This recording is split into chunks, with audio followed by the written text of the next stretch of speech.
Welcome, listeners, to the pod. Goodness me, it is episode 19. Can you believe it, Ben? Not really. No, I can't. Not at all. Not at all. Yet again, we thunder onwards. And this evening, as always, we've got on the hobby desk where Ben has painted so much, he's actually had to have a rest. Would you believe?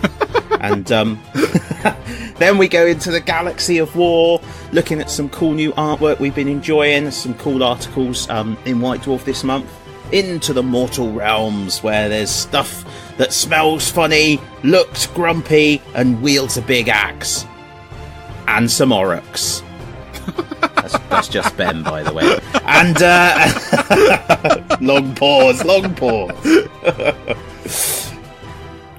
Then we go forth. I've stopped myself in the flow. Then we go forth. Hail to the community. Ben has been beavering away on the website. We've got some things to talk about there. And when it comes to the wilds, right now, we really don't know, but we're hoping to come up with something. So, guys, thank you for joining us. You know what I say? Grab some refreshments, and we'll see you on the hobby desk.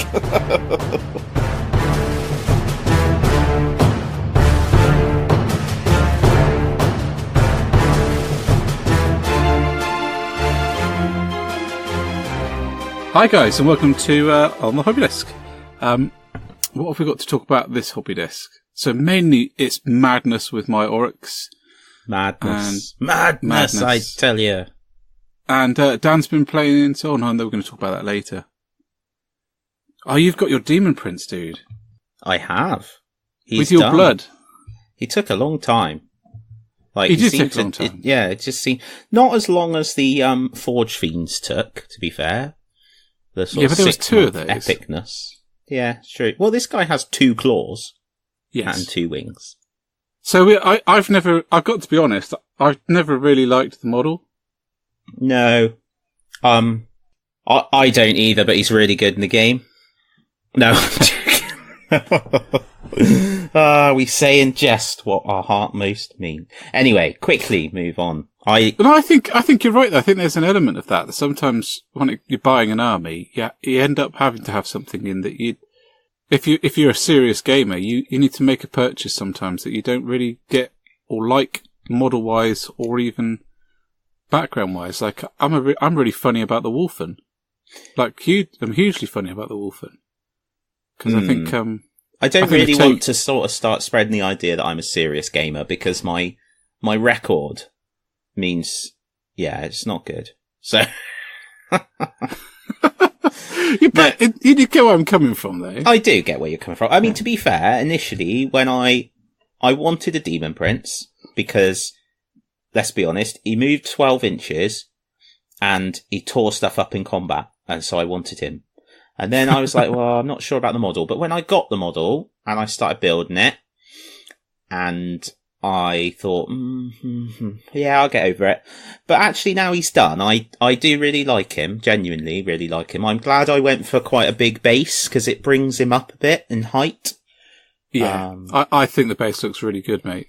Thank you. I really do.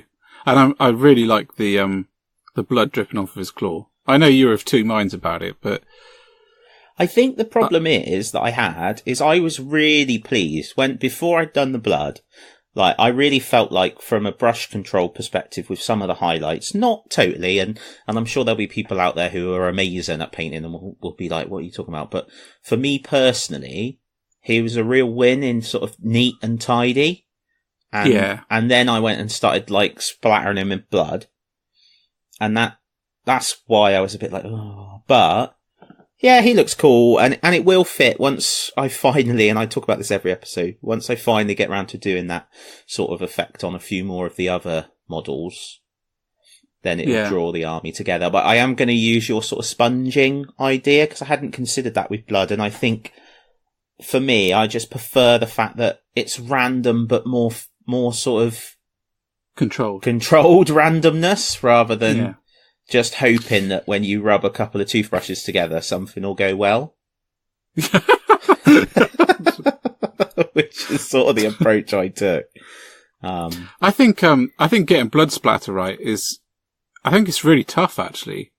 I think it's one of those things that when it's going back a few episodes. We talked about weathering, and in fact, I spoke to Tommy Sewell about it, about how when I first got into hobby, or first became half reasonable at hobby, I used to think that weathering was a bit of a cop out, in that you could paint it almost as badly as you wanted, and then you could weather it to hide your mistakes. Now, don't get me wrong, I still think that there is a use of weathering is to hide some of the bits that you weren't particularly happy with, but I think I even said that, didn't I?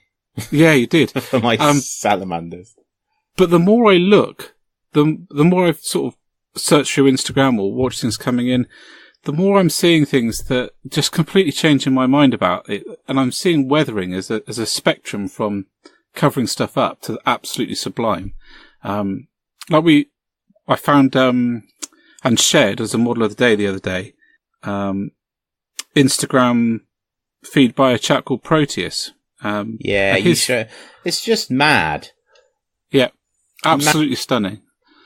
And it's made up of thousands of tiny little lines of a metallic paint. So either bolt gun or the equivalent, or maybe a little bit brighter. But the overall effect it's mind blowing. And the blood effect on it, I think blood effect is one of those things where you can get the same. You can go from the sublime to the ridiculous. And I think you did. I think it looked really good on your model. I particularly like the pooling. It looks like it makes sense. So the blood's coming off of one thing and dripping onto another. And I really like that. But I think there's a bunch of techniques that I'd like to have a go at as well. Like we talked about spraying air through a loaded paintbrush, didn't we? To see how that went. And I might try that on slightly larger models. I kind of imagine with that though that you'd get, and I could be wrong, but I sort of think you'd get one sort of impact. I don't know. I think you might need to change the setting on your compressor. Mine's just gone off. I thought that's what it was. It'd been going on in but the shed I thought if I don't talk, it'll be easy for you to edit out. I don't know how long it's been on for. Just pumping away. Anyway, I think you might need to turn the pressure up quite a bit higher. And then I reckon you could get a bit of focus, and I reckon you could control it by how much of the blood for the blood god or your equivalent blood mix is on the brush. So I reckon if you just globbed it onto the brush and then sprayed it through, you can end up with a mess that look like a scene from Dexter or something. It's interesting. I like the technical paints a lot, but they're not as easy as I thought they might be to use to get. You've got to think about what you're doing. Like I tried using what is it called? Nailac oxide, is it? Yeah. Recently, and I found that harder than I was expecting, just because of trying to paint it into the smaller areas. Yeah. And the Nurgle's Rot. But, I mean, they're great. Don't get me wrong, they're great. They're just not the sort of easy addition I was maybe expecting, which I'm sure some people find them very easy, and I'm sure other people are thinking, yeah, I feel your pain. I think they're like every paint and every paint technique that it's like when people first say, oh, you should dry brush, it's really easy. But then there's dry brushing and then there's dry brushing. And, it's the same with washes. I should wash, it's really easy. Makes everything so much easier. But then there's washing and done well and washing done badly. And I think those technical paints are exactly the same.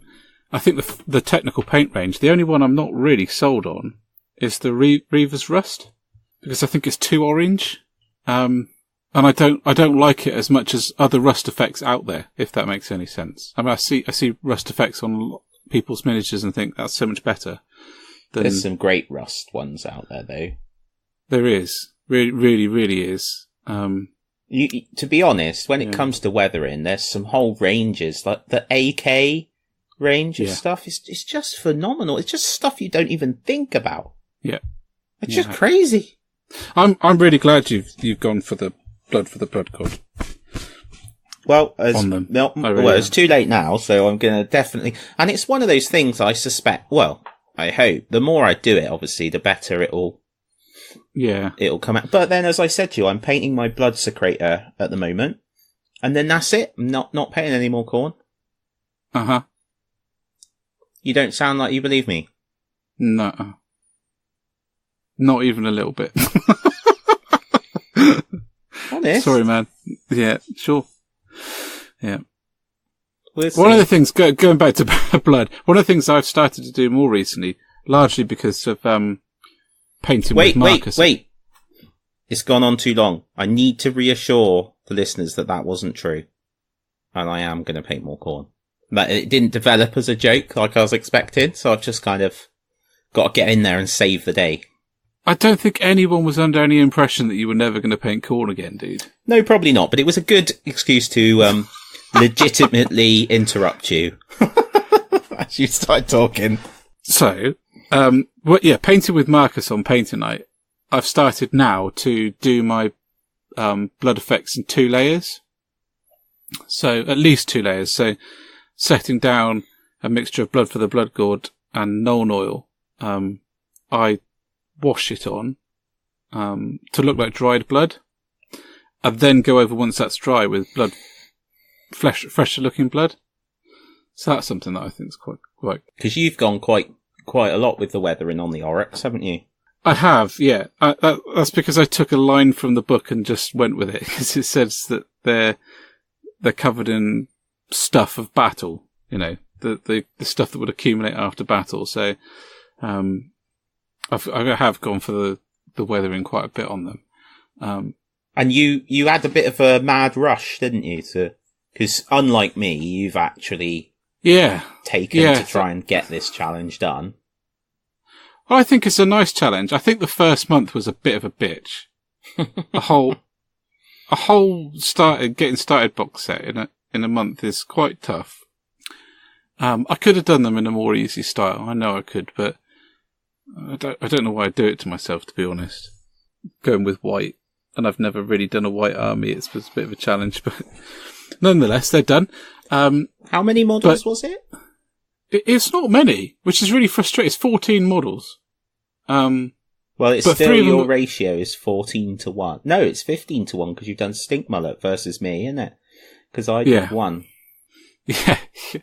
So yeah, it was a bit of a rush. They did all get done. I'm really chuffed with how they've turned out. And looking forward to rebasing those 52 Mooncan grots, aren't you? Thrilled by the prospect. Yeah, I took the grass effect off with boiling water. Yes, and it's misted the varnish on some of them and lifted some of the paint off of others. It's just a bloody nightmare. Dear. 52, man. Why does that?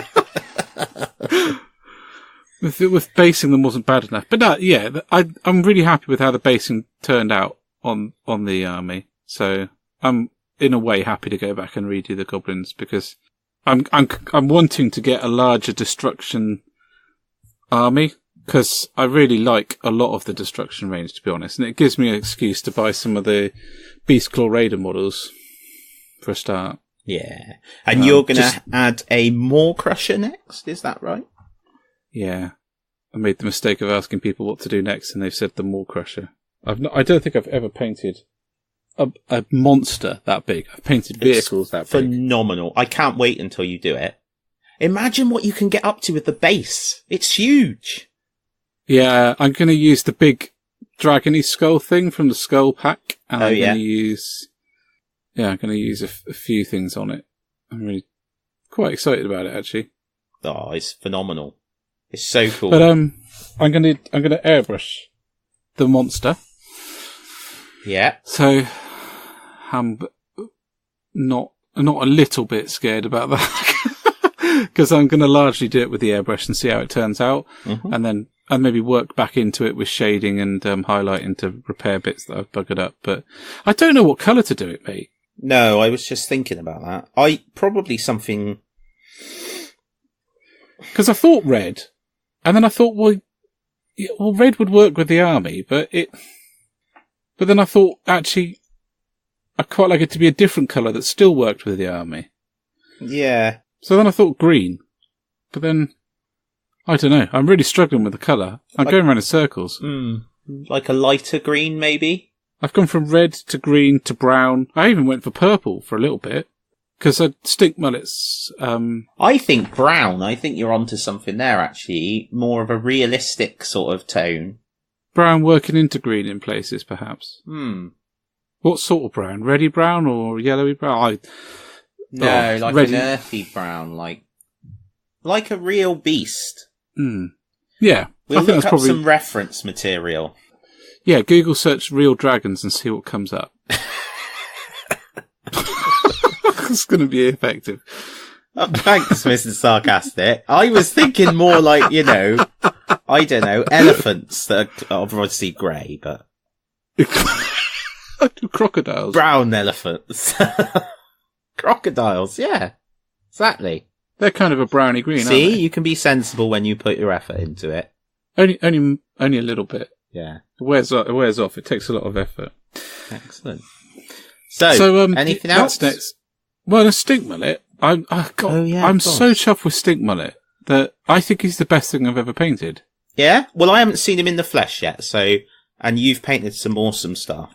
I was so happy with it when I finished because I tried a lot of things that I don't normally do. Like I started from I did it grey and then zenithed it with white. So the base coat I started with was very bright. And then I sort of washed the areas in the colour. So that was something new for me. And then worked it up from there. And I've gone far higher with the highlights than I do on a lot of things. No, I can't think of a model that I've painted better. So I'm really chuffed with him. I love the colour palette. Like, you've got so much going on colour-wise that he looks, in a good way, he looks as mental as you imagine he is in the background. Yeah. Yeah. I was trying to, I really struggled to use him to tie together my goblins by going for earthier tones, and the Orruks by throwing the red and white in there. Yeah, but you did it so well with the cap. Yeah. It's quite white when you look down from above, but but that's all right. Then. I'm quite happy with him. I didn't weather him. I chose not to weather him. I did think about doing chipping on his nose and stuff, but in the end I thought, no, I'm going to leave him just as he is. Well, I think he looks ace, mate. Thank you. I'm really chuffed with him. Fair enough. So, we were talking earlier today, I think, I don't know how other people do it really, because I suppose it's because I had such a long break, but I've got a metric buttload of stuff to paint, and there's a bunch of it that I can put to one side and say, well, I'll paint that when I've got some time. Like, models that you pick up randomly working in Games Workshop. Like, you get caught in the moment and buy a box set of Empire State Troops. Yes. Even though I hated them. So I've got a box of those bloody things, which I much preferred the old Empire models. But, with no shoes. Oh, no. Don't even. It just does my nut. I don't like them. But I've got them. They'll get shoes sculpted on, but eventually. But I'm thinking of a pet. I can't. No, soldiers can't go to battle without shoes on me. It's ridiculous. Well, maybe they threw them at like an angry Orruk or something. I do say that. They did take their shoes off in Agincourt because the mud was so bad. Anyway, we were talking about doing like having a painting schedule, which I didn't think was such a bad idea. Well, you said you wanted one, didn't you? Because you think that you paint better under Well, I do. Or I get things done under that. Like, I got your Necromunda guys done fairly quickly because I wanted them done for your birthday. Or for Tenebris. So, So, really, to incentivise you then, you should just paint stuff for me. Yeah. So who's gonna paint stuff for me? Well, that's not my concern. Thanks, man. So, that's something I'm seriously thinking about. But I don't know how, if anyone is listening and they do painting schedules or they plan out their painting for the year, what do they do? Because I'd really like to hear. And there's things that we talked about, like the the New Year's resolutions, but that's kind of not what I'm thinking about. Because I want to I've got a load of older box sets that I'd quite like to do, like the Space Hulk and Hero Quest and the old Blood Bowl, the new Blood Bowl. It goes on and on, doesn't it? But I quite like to fit those in. Well, I know we spoke about this a little bit earlier, but I think that with stuff like that, you need to say, this year I'm going to do... Now, I said to you maybe one every 3 months, but some of those box sets could take 3 months. So maybe say, right, I'm going to do 2. I'm going to do a modern one and an old one. Yeah. Maybe even say, I'm going to do 2. One of those is going to be a new release. Because they do bring out new ones, don't they? Well, the box games? Yeah.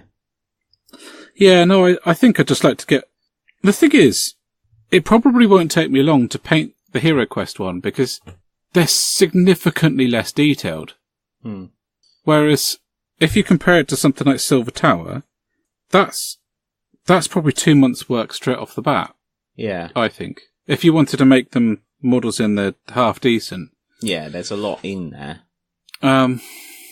But I think the thing is, I think you've already got the basis of this. So, for example, that you said all along this year that you wanted to be getting an AOS army up together. Yeah, yeah. But so, if I hadn't done Malign Portents, I probably would have done a month of AOS, a month of 40k, a month of AOS, a month of 40k, and worked my way through the year like that. But so then all you need to do is work out what in the month you want to paint. Yeah. And you've got, I know it's going to be different depending on different painting styles, but you've got a good reference point in how long it took you to do what you've just done. Too long. A month. God, it seems a lot longer than that. But yeah. Yeah, no, you're right. I'd be interested to know how other people kind of work it out. So do people literally just pick up a project and paint it until they're finished and then go, well, what should I do next? Or do they go, I'm going to give myself this amount of time to do this project and I'm going to get it done in that amount of time because I need to move on? Or do they change and mix between the two? Or how do they plan their year? Or do they plan their year? Or am I just being far too organised? But I'd like to think. I'm trying to find a way of not being completely overwhelmed by what I've got to do. That's what I was going to say. I think the thing is, it's not... Different people take different approaches. What you're talking about yours was to sell everything. Well, yeah. But that was an approach. I chose to get rid of a lot of the backlog. Yeah. Because it was just giving me nightmares. Like I was waking up in the night in the cold sweat with visions of box sets of unpainted miniatures falling on me. But, yeah. But, it's just about having something, some way to, in your head, feel like you've got some control over the amount of stuff you've got. Harriet always says, you should make a list. And on the list, the first thing on the list should be something you've already done. So you can straight away tick something off your list. That's quite a sensible idea, actually. Yeah. Yeah. Yeah. No, the trouble is, she does all these lists for me, but I keep losing them. That's why none of the hoovering gets done. So I am interested to hear what other people do. I'm very interested too. So if you have a way of dealing with this that isn't selling everything that you own, then drop us a line. Also, well, they might just say, just send all your stuff to me, Ben. I won't take any money, so that doesn't count as selling. Or I won't give you any money. Perhaps. Okay. So, all right, that was some solid input from me, wasn't it? Yeah. No. Okay. But wow, are you done now? Yeah, I think I'm done. You good? Yeah, I think I'm good. Okay, well, in that case, while they're still awake, let's move on into the Galaxy of War.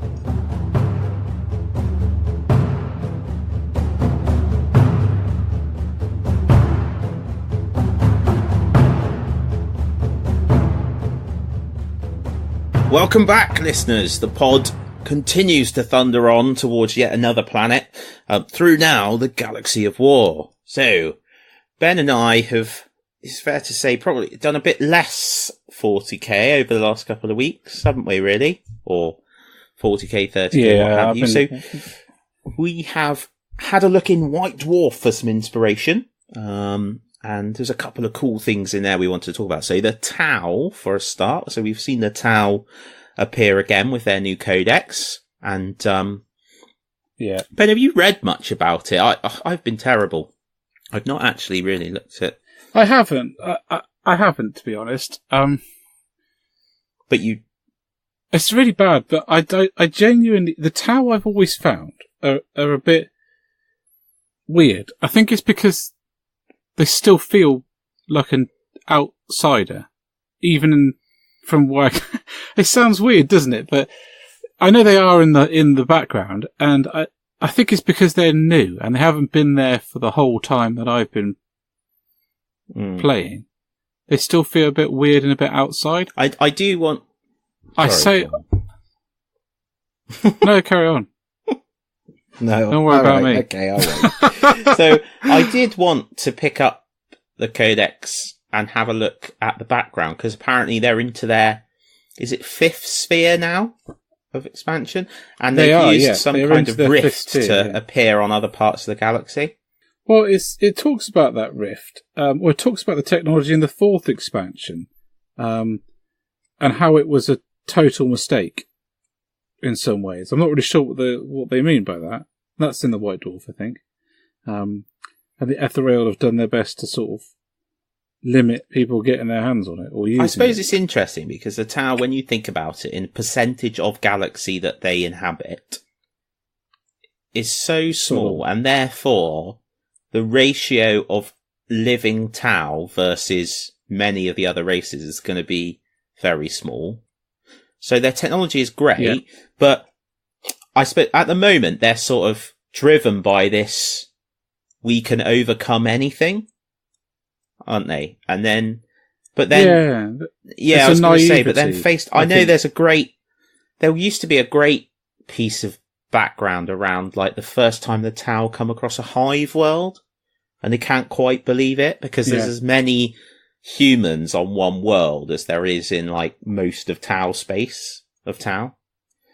And then when you're faced with like the horror of the Tyranids and chaos, it's a lot, isn't it? It's a lot to have to deal with. I think when you look at the Tau and all their artwork, I really liked the artwork article in the White Dwarf, and it talks about, I'll give you a little readout of it. This piece shows a Tau city under construction. It's clean, beautiful, and full of hope, the opposite of an imperial city. And that's entirely right. They're kind of a bit naive, and that's what I get across from them all the time. That I think if they actually genuinely had to face down what was coming out the Eye of Terror, I don't think they'd be able to believe what they were having to fight. No, well, again, there's another picture in the White Dwarf where they're fighting the Death Guard, though, and it talks about how, well, in the artwork, it talks about how they band together and fight as one, and they use their superior tactics in that picture. I like them, and actually, I dabbled with them once for a small period. Just before we started the podcast, I think I painted a couple of drones. Yeah. Yes, you did. Yeah, for Armageddon. Kill Team. So I've still got the drones. But I really like them, and I'd love to do an army of them in the white with the airbrush. I reckon you could make them look pretty cool. The white and red, I do like the white and red. And now I've done the white for the Orruks with my airbrush, I'm feeling a bit more confident. Do you know, I'm flicking through trying to find where it's talking about the expansions in this White Dwarf, and I got a feeling that I've read it somewhere else. You probably saw it on the community page. I mean, now there's so much cool stuff comes out of the community page. Yeah, but it talks about the 4th expansion and how they've found a way of breaking in outside of reality to transport, and it doesn't go at all how they planned. Which I'm guessing, I'm guessing it's that they worked out how to use the warp, and it wasn't what they hoped it would be. No, I think that's probably true of most races that have ended up in the warp. Yeah. Anyway, so the other really cool thing I wanted to talk about from White Dwarf that is in the galaxy of war, as it were, was Ben Greaves' Iron Legion. Oh, it's phenomenal, isn't it? It is brilliant. Absolutely that, for me, phenomenal. Is like that's like what that's when I'm excited about Apocalypse. This is what I'm seeing. I'll get those words out in a minute. Yeah. It's an actual massive, coherent, badass looking army, isn't it? And it looks fantastic. And he ties it together as well. What is your feeling on the land speeders? Because the moment I saw the land speeders, I thought of you. Honestly? Well, yeah, course, no. Obviously, yeah. I'm just going to tell a lie. What do I think of the land speeders? Because you've said to me once don't before, get it. If you're going to do 30k, I don't get it. It's a much more reasonable way of getting 5 land speeders, though. Look at that army picture, dude. See, that flashed through my head, but I was like, but there's no way this guy has thought, finance-wise, how can I control the cost of this army? I mean, there's flipping ridiculous idea. So, have you noticed that there's a Redemptor Dreadnought? Yes, I loved that. I thought that was very cool. Yeah. You do? It looks cool. It's painted nice, isn't it?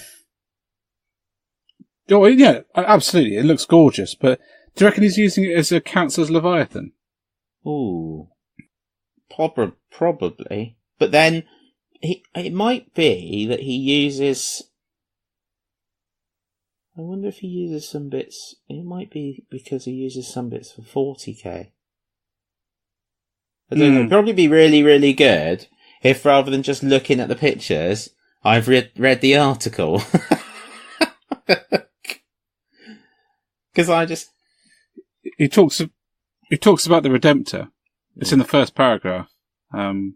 So yeah, the land speeders, I don't really get. But then at the end of the day, it's each to their own. I mean, the land speeder model's a nice model. I just happen to think that the 30k one is a nicer model. I'm really excited about the upcoming one that's copied Rogue Trader. It's funny, isn't it? Because I absolutely love land speeders. For me, they're one of the things that really map how 40k is developed aesthetically. So when you come to tanks, there is only really 2, maybe 3 generations of tanks in the Imperium. So you've got the old Rhino chassis and the new Rhino chassis, and you could say that then there's the Forge World ones for 30k. You could. But really it's only 2, isn't it, when you think about it? Whereas with it's the land speeder, I think there's almost a land speeder for every generation. So there's that Rogue Trader one where there's no canopy, it's just 2 dudes perched on a stick with a jet attached to it. And hoping to God they don't fall off, I'm guessing. And then there's the 2nd edition land speeder is one of my favourite models of all time. And I got it for Christmas from Marcus. I can't wait to paint it. I really can't. Because I loved it. When I was a kid, I wanted a Dreadnought, I wanted a Land Raider, I wanted all those things, but I really wanted the metal land speeder. And then they did the plastic one, and then they did the Forge World one, and now they're going back and almost completing that circle. There's even been 2 generations of the current style, which I think in a way it maps 40k in its own way, because the original one was an absolute arsehat to put together. I don't know if anyone remembers it. It was just horrendous. It ended up looking like one of those elastic band balls that you find kicking around offices, just trying to make so the thing didn't have holes in it. But then they had the kind of redesign, and it included the plastic bits to go on the bottom. So the extra weapons the Typhoon missile pods, all of those things were added to it. So I just think land speeders, just for me, are the kind of yardstick of 40k. Well, certainly Space Marine. Don't forget 40K. the crazy Dark Angel ones. Oh yeah, whatever that flying monstrosity is, but it's so ridiculous. Looks like, I think I've said this before, but it looks like the thing from Masters of the Universe. It does. It really does. I think this army's phenomenal. Going back to the Iron. I love the fact that it kind of balances out that article at the front, which talks about getting started into 30k, and I'm really excited that they've got an article like that in the White Dwarf. I mean, it's only 2 pages, but it's 2 solid pages, and I think it's not much text. It's a kind of visual guide, isn't it? I love it. I think it's really good about choosing your allegiance for the Emperor, Death to the False Emperor, and then which one you go for.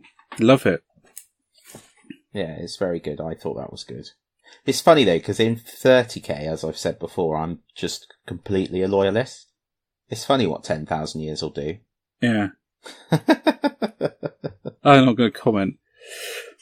Honestly, I love it. I love the loyalist stuff in 30k. Yeah, but I do too. And on that note, I have actually been listening to Flight of the Eisenstein. So I have got 45 minutes and 34 seconds left to go. Has Dawn punched him in the face yet? Yeah. Yeah. Poor dude. Yeah, I know. Here, I bring this really important piece of information for Bob! Yeah, but it's I'm great. only trying to help. It's great because the actor is like, yeah, but let's be honest, Dawn. You kind of believe him a little bit, don't you? Because otherwise he'd be dead. That is so true. Yeah, so yeah. True. It's brilliant. It's brilliant. Yeah. So, but it's just heartbreaking. It's like some kind of crazy emotional roller coaster, this series. What's really funny though, I have to mention this, and hopefully he'll hear it and he'll laugh, is Marcus has obviously, it's just come up on my computer when somebody says something on Facebook, and he has some choice words to say about Erebus because he's partway through False Gods. Yeah, you think you don't like him now, dude. Just wait. Yeah, so it's really cool to be listening back through them. Fulgrim next, which I remember being one that I think I actually threw it across the room. This horrible book. It's a 2 books I've done that with. written. One of the Uriel Ventress ones, and Fulgrim. So, but I will listen to it. I to be honest, I'm really looking forward to getting probably another 8 or 9 in, because I at this point I was still reading them as they came out. Yeah. So I have actually read them, but it's I don't know how you could listen to Fulgrim. I wonder how it's voiced out. I'm quite interested to see how it turns out. Oh, it's interesting actually for our American listeners. One of the Imperial Fists is voiced with a very American accent. Which, what, in Fulgrim? No, in Flight of the Eisenstein. Oh, right. Okay, yeah. Which being from, the West Country, I was like, here, he doesn't sound the same as me. Obviously not very many of them do. But I don't know which legion that would be be partaking of pasties and scones. The Hobbits. The Hobbit Legion. Yeah. Yeah. Squats. Halflings. What do they call them? Yeah. The Ratlings. Ratlings, you mean? Yeah. A legion of Rattling sniper space marines. Get on me, handsome. That would be brilliant. Garrow would turn up and be like, Horus has turned traitor. Get on! Where's he at then? Let me at him. What are you bloody talking about? They got some funny ideas up over the Tamar, mum. This has gone a bit off track now. Hang on. What were you talking about? Oh, the heresy stories. Yes. Fulgrim. And I'm also... do you know what? This will shock you. Do not fall off your chair. I am reading, like, ye old school, looking at words on a page and putting them together in my mind.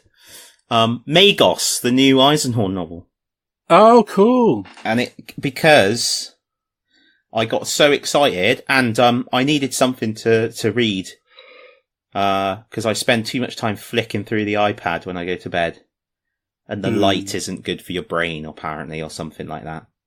The blue light, yeah. Yeah. No, it's not. Yeah.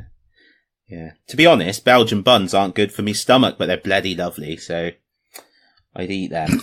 But, yeah, so I'm reading the Magos, and I don't think I've actually got into the actual novel yet, because it's got it's got all the Eisenhorn short stories in it. Oh, cool. And it's quite cool because in the front of the book, what Dan Abnett's done is he's done a list and he's put in brackets when he would recommend you read the other books in the series around the short stories. Yeah. So that's good. That's cool. So yeah. Yeah. I'm really excited about this month's Black Library releases, to be honest. The March ones. So not going across the spectrum, there's some really interesting ones. So, Jagatai Khan, I know I know Alexander Glitterskaven is going to love that because he's a big White Scars fan. So, and I quite like to read that, see what the Khan's like. But there's I can never pronounce this right, Sharkarodens novel as well. Is it? Not that I'm the one to come to for pronunciation, but I've always heard it Carcharodons. Carcharodons, that makes much more sense than how I've been trying to say it. Carcharodons, that'll do. There you go, I should teach English. So given your recent tirade, I'm not sure that's a good idea. They've got a new novel, I think that's pretty cool. I've bought Ashes of Prospero this weekend, because that details how the Space Wolves deal post the Fenris incident. Mm-hmm. What is it like reading a book that is just weeping? I don't know. It's funny because at that moment I'd have slapped you, so. That's why there was a big pause. I reckon Ben, standby Ben, he's going to be excited by Jagatai Khan because he's got White Scars. He's got like 3,000 points of White Scars for. Oh, he has, and his White Scars are lush. They are. So yeah, I think that's cool. I really liked the Primarch models that Primarch novels that I've read so far. So yeah. Yeah, I still haven't seen Fulgrim on Audible. Well, and I can only read one book a year, so I don't know if I could tolerate Fulgrim. That's Fulgrim the Primarch novel now. Yeah, because Fulgrim the other novel is on Audible. Yeah. So apart from a big segment of Galaxy of War that was essentially accented madness. There's not a lot from our hobby perspective so much, is there, that for Galaxy of War? But we talk about it when we talk about Into the Wilds. We talk about how there's so many things we'd like to be doing, but we don't have the time. And that kind of applies just between 40k and Age of Sigmar. It'd be wonderful to have the time to do both, and Blood Bowl, and Necromunda, and whatever else that is out. Shadespire. I still haven't even bought the 2 new Shadespire gangs. No. It would be lovely to do all that, but we can't. We can't do it every week, so. Nope. So there we are. and that's it. Profound.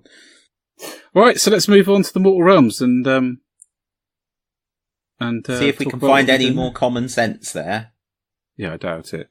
I remember my Harbinger is a mushroom-addled mental case, so... Guys, we'll see you in the realms.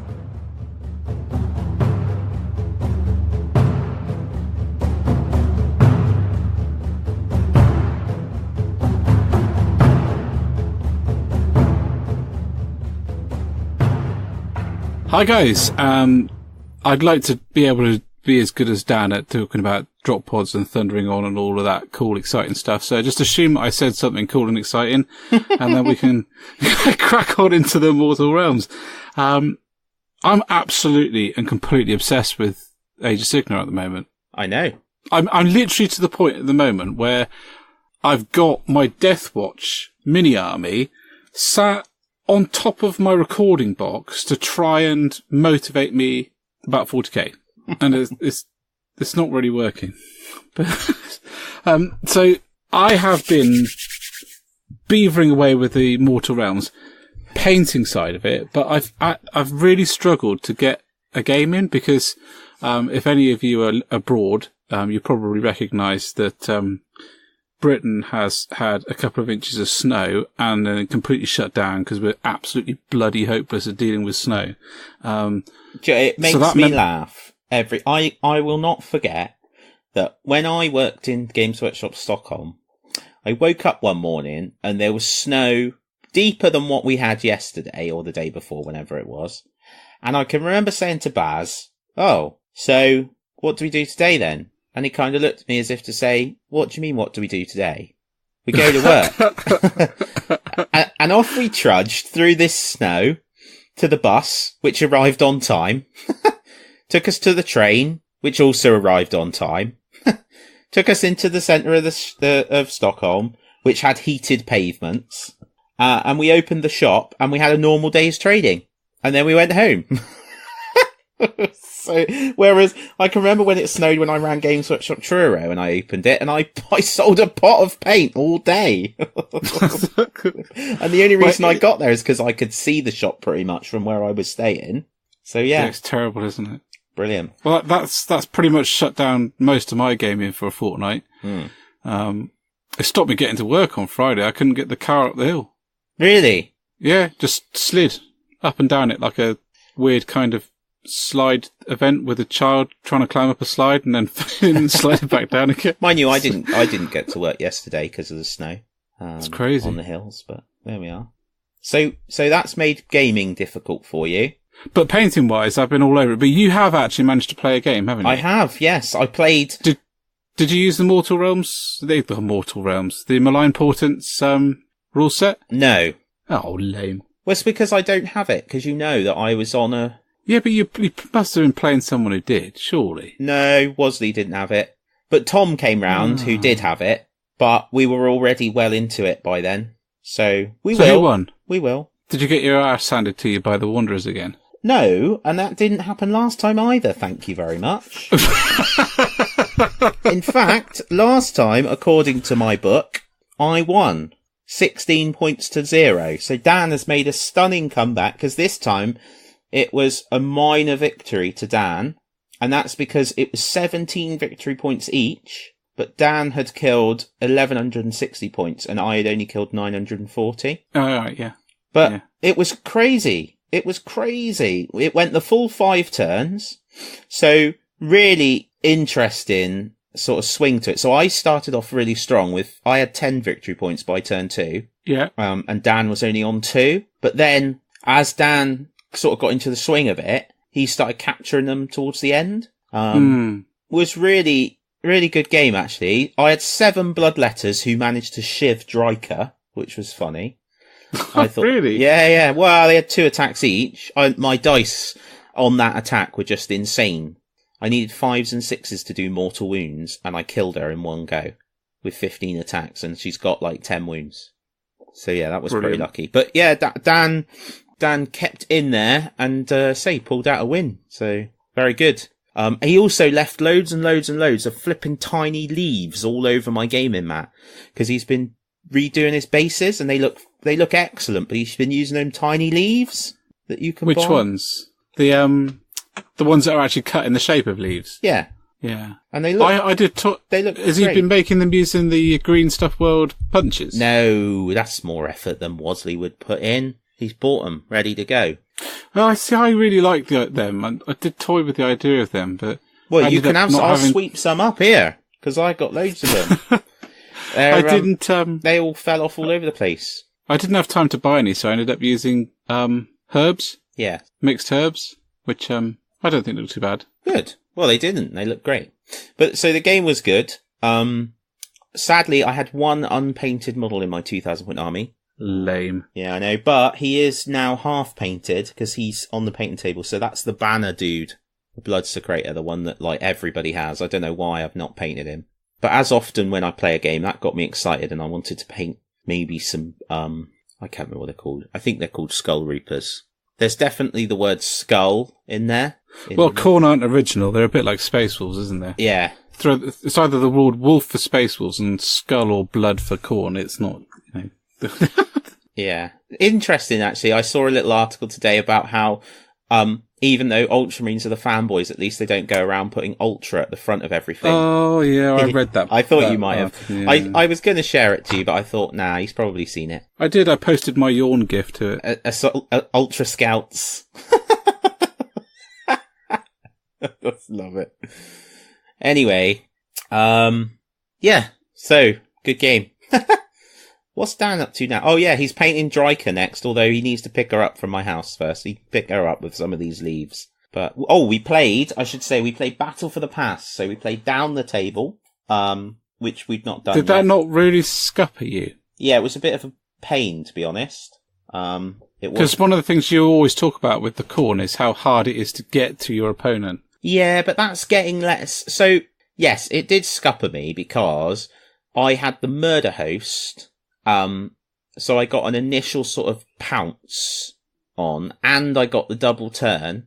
So I got up the table, I got the objectives. That's why I had the early objectives. Yeah. But then Dan used his sort of a wandering ability, or, what is it Tom calls them? Wazzers Watchamajigs or something, to appear around the back of me. Yeah. And, start shooting things. And that did cause a bit of a problem. But despite that, we still played for the full 5 turns. Cool. And it's nice, really, because to be fair to Dan, and this was the same in the the world that was, he's always played Wanderers or Wood Elves, and it's never really mattered whether the army books have always waxed and waned for the Wood Elves, and he's just always kept going. And at the moment, he's obviously got the stuff that come out in General's Handbook 2017, but comparatively, the amount of cool little bits and bobs to my army, for example, or the Stormcast army, where you've got a whole army book, he hasn't got anything like the number of cool tricks, and yet he perseveres and he tries out new things and he adds to his army, and his painting, it's almost like in the last year or so, it's just gone up another level, or 2 or 3 levels. Like the latest things he's putting on the table just look really, really good, and it's great seeing him doing those other basing bits. Yeah. So we are quite pleased because Tom did the full Dan Jolly, as he coins it now, and went and bought a load of Stormcast. So that's good, because it'll be nice to have some Stormcast to play against. And then we can obviously play you when you venture up this way. And Ben Chambers is pushing his Beast Claws, because we just need a bit more variety. And we're too lazy to get up and go and find people. No, that's not true. We do that. There's a tournament. There's a tournament on the 29th of April at Big. Yeah, I saw that. Yeah. I'm thinking about that. Yeah, well, I need to negotiate with, How many points is it? 1,000. I can do 1,000. Yeah. Yeah, well, 1,000's very sort of achievable, isn't it? What are the things? Oh, the God Beasts. Yeah. I probably won't refer. I was going to say I need to negotiate with and I was trying to think what they were called. They're called the God Beasts. So I'm not going to call Harriet a God Beast, because that would be inappropriate. Yeah, yes, mate. It would be inappropriate. I'm glad you worked that out before you put it to record. Let's just hope she doesn't listen to this. But anyway, I need to see if I can go. Yeah, I think that would be pretty cool. I'm really keen to do that, actually, because it would be a nice kind of finish point to my Orruk army. Well, you did, and you did say you wanted to do. I do. It's one of my hobby goals of the year is to do an Age of Sigmar tournament. I mean, I'd love to do loads, but it's just time it's difficult. Yeah, well, but hopefully we can do that one then. I'll run it past the calendar and see what comes out the other end. Yes. Right, I'm gonna send you a picture now because I want to show you. You know, there you go. I posted it to you. Oh my goodness me! Wow. So I've just sent down a picture of a great and clean one by Iron Sleet. That's amazing, isn't it? It is and I've sent it because I think I've never seen anything like it with the great and clean one. It's done so that half of the body, or the lower body, is roots and trees, and then the top half is all green and mouldy and like rotting in a kind of wood sense rather than a biological material sense. It's done by Iron Sleet, and at this point it would be really cool if people had the show notes to read when they had it. But what I'll do is I'll make sure it's posted on our Facebook before we get to this episode, so you'll be able to see it. I think it's phenomenal, Dan. Really, really do. And I've wanted to share it with you because one of the things I really love about Age of Sigmar is how broad it's allowing people to be with their hobby. Yes. And that for me, I don't know whether he's made it for Age of Sigmar or whether he's made it for 40k, but it fits with the kind of war in the realm of life that Nurgle's been having with the Sylvaneth forever. I think it's stunning. Absolutely stunning. Yeah, it is excellent. Absolutely brilliant. Sorry, I've just gone quiet because I'm looking at it. It's gives you a chance to talk, I suppose, doesn't it? It does give me a chance to talk. Yeah, it's brilliant. Really, really good. There's such good hobby stuff going on right now. It's just brilliant, isn't it? It is, yeah. It is. It kind of makes me feel that just painting my Orruks straight out of the box. Yeah, I know what you were say. It's a bit lame. But I'm really happy with the Orruk army. So at the moment it stands at 10 Ard Boys, a War Chanter, 3 Ghoul Grunters and Stink Mullet, and then in the larger Destruction army, the 52 Goblins as well, which I probably cut down to 40 because anything over that and I'd be paying the extra for them without getting the full whack, if you know what I mean. Oh, because you'd have to have 2 mobs. Yeah. Yeah, I see what you mean, yeah. And or you could expand it to 80. Yes, but then if I do too many points of them, they wouldn't count. The rest of my Orruks wouldn't count as troops, battle line. Oh, because you need to take them as the allies. Yeah. Ah.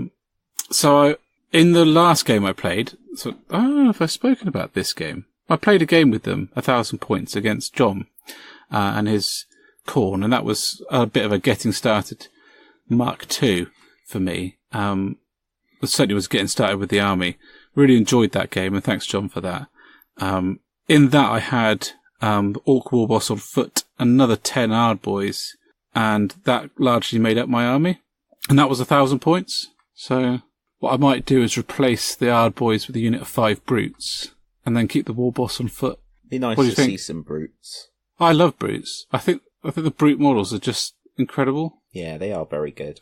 So one of the things that's in the book that I'm quite keen to sort of do, even though I'm not sure it's much of a bonus in rules-wise, but there's rules for the Ard Boys having shields. I was gonna... Do you remember the old War Boss that looks like a Iron Jaw, and the Orc that was released for the Golden Games Day 2000 and maybe 2004 maybe? Yeah, I think I do, yeah. And he's got his arms crossed and there's a little goblin in front of his arms crossed. I know the one, yeah.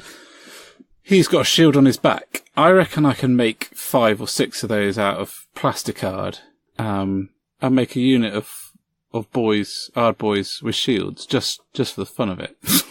What does the shield do? So it discounts a wound on 6+. Oh, what do they normally have? 2. So they normally have either 2 choppers or a big chopper. So the big chopper thing has less attacks, but more of a rend. I think it's -2 perhaps, or -1. Anyway, and the 2 choppers have more attacks and less of a rend. So it balances out. One more useful for one thing and the other's more useful for others. But the shield, you only get like 1 attack with a reduced profile for the chopper. So they definitely won't hit as hard. But I was going to say, I don't know how resilient negating a wound on a 6+ would be. But then my Iron Snakes, when I'm using the Iron Hands rule, it's surprising how often that saves an Iron Snake. So yeah, well, just not often enough to annoy me, I think. So I think I might do them just for a hobby project. Yeah, well, it'd be cool. Be different. Yeah, I thought so. So what do you think of that army as 1,000 points? Or would you change out? Well, it's difficult to know without sitting and trawling through the book, to be honest. I think it would look... I think the main thing is, mate, it would look cool on the table, and it gives you a bit of a range of things to use. When you're playing, you've got a bit of speed, you've got a bit of infantry, you've got a hero, and that's what you need at this stage. Excuse me, I'm just going to do a massive yawn in the middle of the podcast, boring myself. That's brilliant, isn't it? Yeah, so I think it's just good to have a range of things. And then play some games, because that's what you've got to do. And you can theory hammer all day long, but until you actually get on the table and start rolling the dice... Theory hammer, love that. Yeah, you wait. Well, Dan and I are always chatting about this idea and that idea, but you really do. You just need to get it on the table and get playing. Yeah, and see where it comes out. Yeah. So I'm just worried I'm not going to be able to have much of a time play testing them. So, but we'll see. But it'll be good to be playing some games. And there'll always be me, to be below you on any table of victory. So Joe bought a box of Kurnoth Hunters yesterday. Did she? Yeah, she did, yeah. Oh, brilliant. She was putting them together last night. She's gone for the bows. I think she just wants to paint them at the moment. Yeah. Would be quite cool if she got an army together so I could play someone regularly. But that's really, I was really chuffed with that. She gave up on the Dryads because she couldn't be asked to put them together. And I have very little sympathy for her. Because I can't be asked to put together most of them. I'm not a massive fan of putting models together, to be honest. Not large units, for sure. Because they just take a long time. Yeah. Once you've gone past the cool stage of sort of choosing the bits that are going to go on and posing them, it goes down to cleaning them up, spending hours filing bits off and then undercoating them and realise you've missed a mould line and all that crap. I can totally see her pain, but I don't have any sympathy because we've just got to suck it up, haven't we? Thing is, sorry, going backwards a little bit, you might as well do a couple of them with shields because they don't all have to have them. No, they don't. No. So you can just have a couple, and then when you are allocating wounds, stick them on them. Yeah, that's quite a cool idea. I was thinking more of a whole sort of squad of them, but that's quite a cool idea. Just put a couple in. Yeah. So I used to really like the old Black Orc models with the 2 arms waving above their head because there was an article on how to paint them in the very first White Dwarf that I had, but I never got round to. Oh yeah, you should totally do that thing with the shields, dude, because. You can, if you take a mortal wound, because it's not a save, you can allocate the mortal wound to the guy with shield, and then on a 6 it's discounted. Oh, yeah. What made you just think of that? Well, because I was thinking about it when I was looking at the rule, so I've just gone into the rules, those epically long 4 pages, and read the mortal wounds thing to check the wording. Yeah. And it says... Do not make hit, wound, or save rolls for a mortal wound. Just allocate the wounds to models from the target unit as described above. So you still allocate mortal wounds, and that's the key thing, because it states when a wound is allocated to a model with a shield, roll the dice on a 6+, it's discounted. Cool. I'll be putting a few of them in every unit then. I suppose the only thing is it's a mortal wound, not a wound. I don't know, I'm getting pedantic now. I think that they're worth having anyway. I think that'd be fun to make out a plastic card as well. So. Oh yes. The modelling opportunities are excellent. It's finding some of the hard boys with arms that go across their chest. That's going to be the challenge, I think. Anyway, we are coming to the end of our Mortal Realms tour, and we should head off to talk to the community. Forward to the community.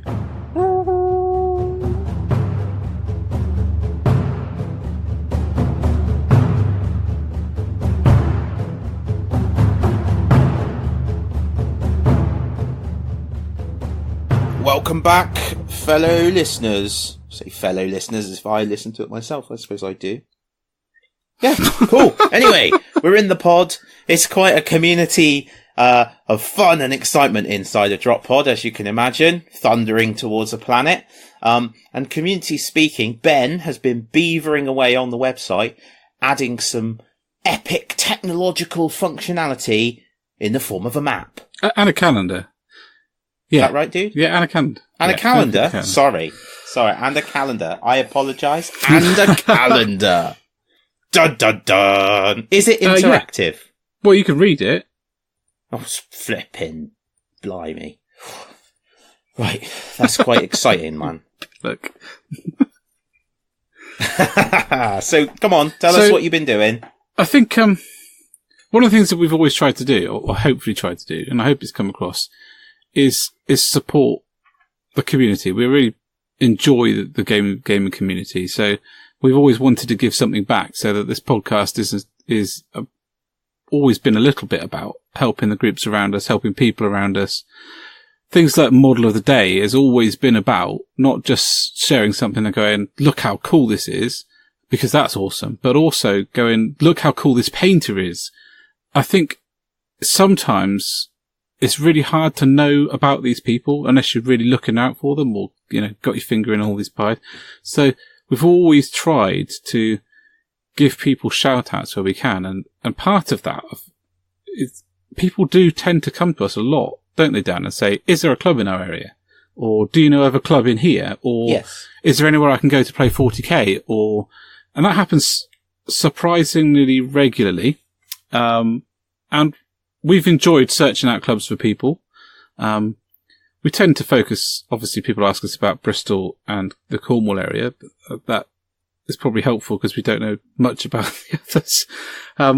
But out of that idea, out of that asking, I thought, well, wouldn't it be awesome if I could give someone or signpost someone to some form of document or map where I could go, well, check it out. Here's a map and see if there's anything local to you. So I sat down and I put all of the clubs that I could find in the southwest so far, the southwest of England, and the local gaming stores and games workshops, and popped them all on a Google map, and done a list of all the club nights and gaming clubs that I could find, so that's available for people to see. And I know other places do it.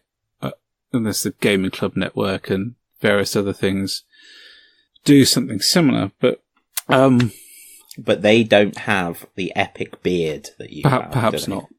But that's kind of what we've done. So on our website now, which I rebuilt as well, and I hope you like it. It's a bit prettier and not so old-fashioned, but there's /community. So 2P's in a pod.com/community is a page literally geared towards helping to support you guys. And I want that to be as much as possible supporting you everywhere you are, because I know we've got listeners everywhere. I can see that by where people download on Podbean. There's one person in Russia, man. There's a couple in Chile. Hello! Hi. And if you have a local club you want me to put on the map, then give me a shout, because you guys can drive that. And I'm quite happy to put the clubs on that we come across. I've got a few to put on up near Nottingham. Is it Welcome to the Greetings from the Warp and Greetings from Signal? Oh, there you go.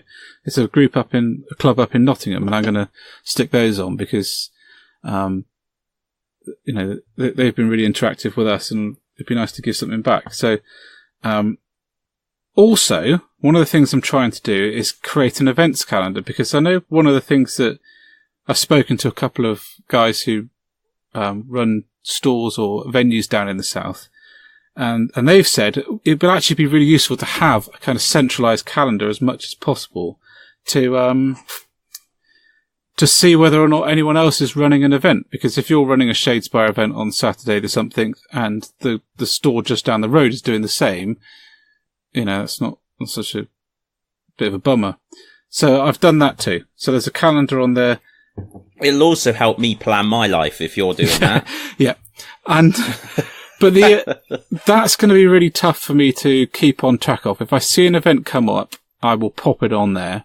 But if you want us to put an event on there, then just give us a message and we will stick it on there. The more of you do that, the easier it will be to keep that calendar up to date. And then every time. Yeah, and I think if you make yourselves known to us through Facebook as well, or Twitter, then we can follow you or your club or whatever it is. And then when you create an event, we'll get the notification just by being in Facebook, won't we? Yeah, although sometimes I don't seem to, but yeah, absolutely. Or if we get invited, I suppose, although people, you know, might not want to invite us because we're a bit crazy. Yeah, that's pretty fair. But yeah, that's one way. That's one way you can find out. Alternatively, just message us the details. So, what that's going to do is actually feed into this section a little bit. So as well as talking about cool groups that we have in the past, like Mare Solum, which still, if you haven't gone to see Mare Solum, then why haven't you gone? Oh, mate, I saw some flipping awesome stuff the other day. Oh, yeah, definitely check that out.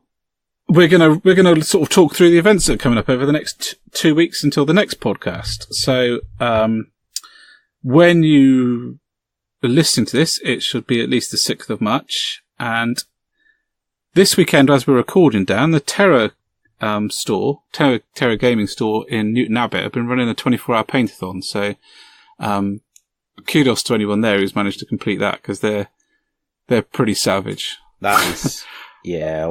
Did you do that? I've done a couple. I've done one as a participant and one as a staff member, where I was painting the store's Emperor's Pilgrims Army. I never wanted to see green again after that, but they were painted in the colours of the local football team. Thanks for voting for that, guys. Yeah, they had theirs over the weekend, and I really hope that went well. And I've been chatting to those guys recently, so made contact with them, and it'd be nice to see some pictures of stuff that was painted. It would, if they're listening in, and they can get some. And I have it on good authority from staff in the area that they're a really cool venue. So shout out to Terra in Newton Abbot. That's Terra. And over the next couple of weeks, it's mostly X-Wing, actually. So Barb's, which is in Red Ruth, running an X-Wing tournament on Friday night, which is 2 days from when this is released. And there's a Star Wars gaming night at Curtain Games as well. Curtain Games is in Crediton. Really ought to get up to there. Which at some point we will drive to from our respective places. We have to, because it's kind of middle distance. And then at the weekend, the time it's taken us to get to actually do that, you'd think we were taking the flipping ring to Mordor when making such of a to-do of it. At the weekend, it's Bristol Independent Gaming are running their Deadlier Deathlock 2018 series Heat 2. So if you're interested in that, that's going on. And the Southwest X-Wing Regional is being hosted at the Queen Elizabeth Community College in Crediton, which is being run by the Curtain Games, which is, I mean, we both play X-Wing. To say that we're Star Wars fans is an understatement, and we both enjoy the game. I know that it's quite big down here in the Southwest, so that's probably a big thing for a lot of people. And then more X-Wing next Friday on the 16th. That's being hosted at Bristol Independent Gaming. and that's the Friday Night X-Wing 3. Then we go on to Bristol Independent Gaming on that weekend is running a Tides of War, so Kings of War event on the 17th. Curtin are running Age of Sigmar event for Malign Portents, which is pretty cool. Nice to see an actual event based on the Malign Portents, actually, dude. Yeah, that is cool. And the Catonian Conflict 2, which is a 40k match play, 1,000 point tournament. That's happening on the same weekend, actually. And then finally, before the next podcast, is the Bristol Independent Gaming are running Blood Red Skies demo games, which is a new World War II massed air combat game from Warlord Games, and that's being demoed on the 18th in their store. So, oh dear. Why did you remind me about that? What? I really wanted to do that, to go to that, and then I think I couldn't, but it was cancelled, and this is another one. Oh, well, there you go. Oh, flipping Nora. Oh, well. Okay, cool. So that's a rundown of the events that we know over the next 2 weeks. There is an event that I've just seen today. It's on, I think it's this weekend, which is a bummer. 10th of March.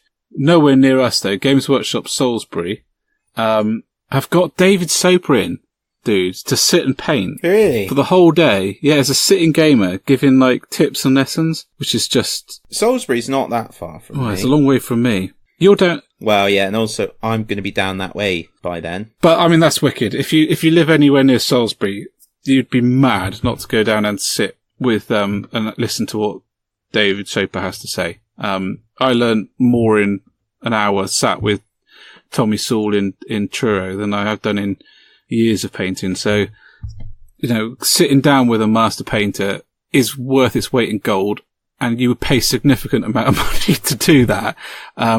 So take that opportunity if you're in Salisbury, because that's a phenomenal event, and well done for the guys at Salisbury for sorting that out for people. Absolutely. So there we go. That's our community over the next 2 weeks.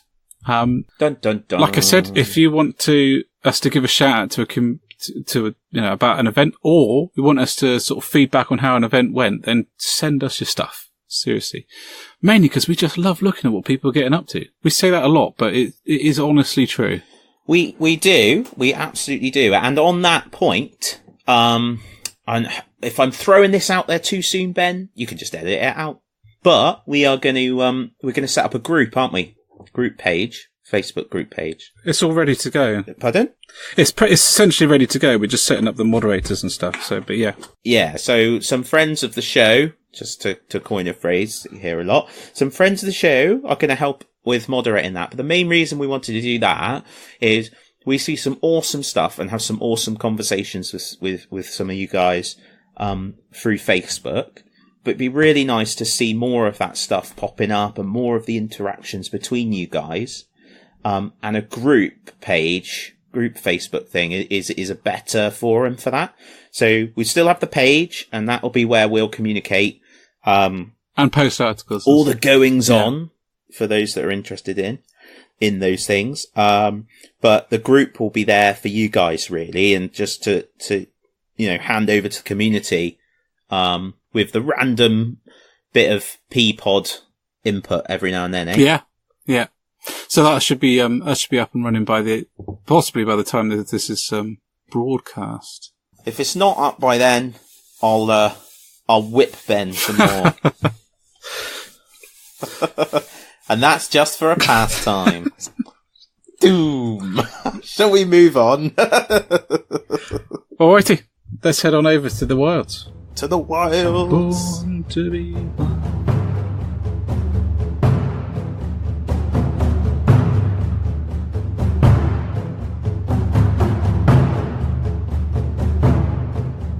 Hi guys, and welcome into the wilds.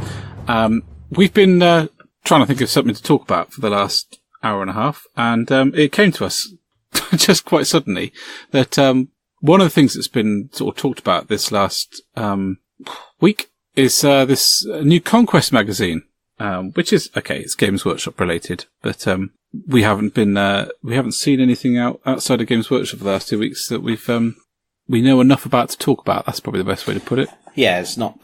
Yeah. So Conquest is a new serial magazine coming out by Games Workshop, and it's going to have a little bit of hobby in every week, by the sound of it, which is kind of my only fault with it. But we'll come back to that in a second. Games Workshop have done this before very, very successfully with the Lord of the Rings magazines, and they had models on the front, and they were released in newsagents across the country, and they got a metric buttload of people into the hobby. Of course, if you know about the history of the Lord of the Rings, and the Games Workshop's kind of how that kind of ended up happening, and then ended up not happening, you'll know that people stopped buying Lord of the Rings because they went off and found something else, which was probably the release of Pokemon, which blew like children's minds at the time. But I still think that there's a ton of hobbyists that are into the hobby now because of those magazines. Oh, undoubtedly. And I'm really excited by this. And to say that they're value for the money that you're paying for them, is a bit of an understatement. So for the first issue, which is always with these things preposterously cheap, it's the small, easy build box of Primaris, which is 3 Primaris. That's £10. There's 3 paints at £2.50 each odd, a brush, and the magazine itself, which amounts almost to 20 quid's worth of stuff for They're £2. full paints as well, aren't they? Sorry? They're full paints. I thought they might have been those little paints, but they're not. No, they're the full pots. Yeah. So I think the idea is if you collect this whole thing, you will have a ready to go sort of hobby collection. The second one is the 3 Easy Build Death Guard. I don't have any of those Death Guard, and I don't have any of the Primaris, so I'm almost certainly going to get the first 4, I think, just to see how they go. If I can get the first edition, the first one, multiple times, I'll probably buy one for Tristan as well, because I think it's wicked. Where they're going to go outside of that, they say there's going to be 80 issues. They're $7.99 each after the first 2. So the first one's $1.99, the second one is $4.99, and then they're $7.99 after that. If they'd done them monthly, mate, I'd have been all over this. But it seems a lot for weekly. Yes, it's interesting. So, what do you think? Firstly, I'm really excited by it because, like you said, it echoes the Lord of the Rings thing, which was really successful, coupled with the Lord of the Rings films at the time, which drove it as well. But in this way, because it's Games Workshop's own IP, I think it's more sustainable. And it's another way to get out there, find new hobbyists. And any of that, you know, anybody that's listened to more than like 3 of our episodes will know that I'm just intensely into that idea of how important it is to get products on the shelf and products out there to encourage and engage new hobbyists. So that's really, really good. Really pleased with that. It's not something I'm thinking of subscribing to myself, and that's not a reflection on the quality of it. It's just the fact that A, I've got all the paints, and B, those miniatures, I just don't need more miniatures right this minute because I've already got a direction with my hobby. Yeah. My reservation on the price, and to be fair, like you said, it's not at all about the value. The value is fantastic. I think if you think about the target demographic, and I could be wrong because, you know, it's been, when I was younger, it was a long time ago now, but I think the sort of £30 to £40 a month that little Jimmy or little Jimmyette is gonna be asking their parents to put into this to keep it coming in is quite a lot. Yes, I agree. And I think that's a shame because I think, I don't know, but maybe the longer term thing isn't what they're really going for. It's just trying to get people to pick up the first couple and then they'll discover a Games Workshop. And actually the idea is that the few individuals that do pick it up over the longer term is what funds those initial loss leader products. I don't know. I mean, I don't know without getting like deeply into it. But equally, it may be something, because there doesn't seem to be a release date, and it may be something that they're intending to run in the background all the time. So you could buy a month and then wait a month and then buy another month and then wait a month and then buy another. Do you see what I mean? So you could almost purchase them at your own pace. Yeah, and there is the free gifts, isn't there, if you subscribe initially. So there's like a mug and a couple of other cool bits. One of the painting handles, a way to get hold of one of the rare painting handles is one of the free gifts. And it's not like the books that they did with them, where there's 80 of those and there's a purpose to collecting all 80, in as much as when you're done, you've got like this cool piece of artwork on the backs of the books. Yeah. Like Iron Maiden did with their albums. And it's not like one of those, but it's definitely an idea we'll see more of, because Games Workshop recently advertised and we're trying to hire a small team or a leader for a team of people to work with Partworks to create these sort of products. Yeah. And like I say, getting it out there, more things to get out there in front of people, anything that puts, and I think it looks to be a better introduction. White Dwarf's a wonderful magazine, don't get me wrong, and they've put some cool stuff in it recently to help people that pick it up maybe for the first or second time.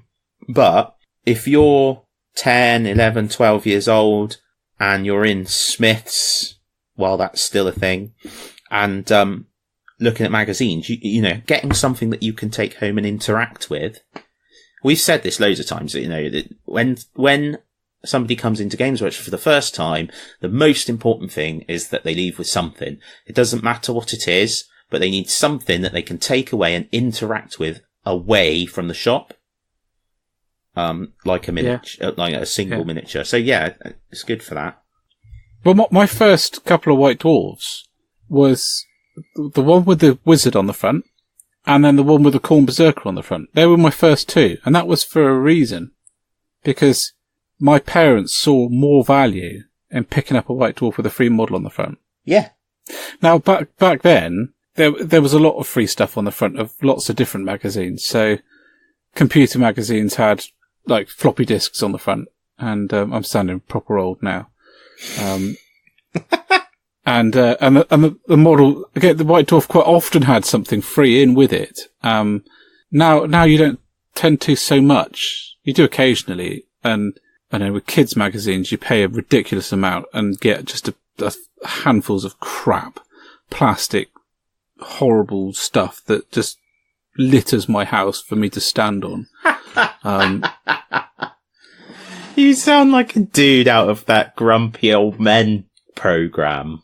Yeah, it's absolutely hilarious until you stand on one of their bloody Lego pieces. Those sharp angles. Oh. Anyway, so there is, I think, a huge set, as for £8 for a magazine is a lot, but it's not that much more when you're getting 20 quid's worth of product. That's an easy sell, isn't it? For me. But it is the weekly thing that really I think is it's a bitter pill. I was hoping for it to be monthly. So when it was highlighted that it was weekly, there we go. It is what it is. It does look cool. So let's get the link in the show notes. Once you've got all 80 of them, I reckon you'll have a hell of a hobby collection. Oh yeah, you would. Yeah. Just to start out. Well, let's get a link in the show notes and then we can get some thoughts, can't we? From some people and see what they think. But it definitely seems to be, what a ridiculous comment. It certainly seems to be, that's pretty much the same. I reckon it's targeted at new people. And course, I think what's interesting, and as I often say, time and the sales will tell as to whether that price point is a little bit on the high side to retain people who are probably looking to parents for pocket money to get it and younger, or whether I'm completely off the mark and actually that's not where it's targeted at all. But at least they're trying. Recent results have shown that a lot of what's being tried is working. So good luck to it. And as long as it creates some more hobbyists who hopefully I will be better at playing than because I've been playing for 20 years, then that's fine. Now, you and I both know, like, that's just never the case. No, I know. Get thrashed regularly by people who just started. Let them win. Well, it's been a pleasure talking to you, Dan. As always. I think it's time to wrap it up. Time to head off into the sunset. Listeners, it's been emotional. Put down your refreshments. We're off. See you later. Bye. Bye, guys.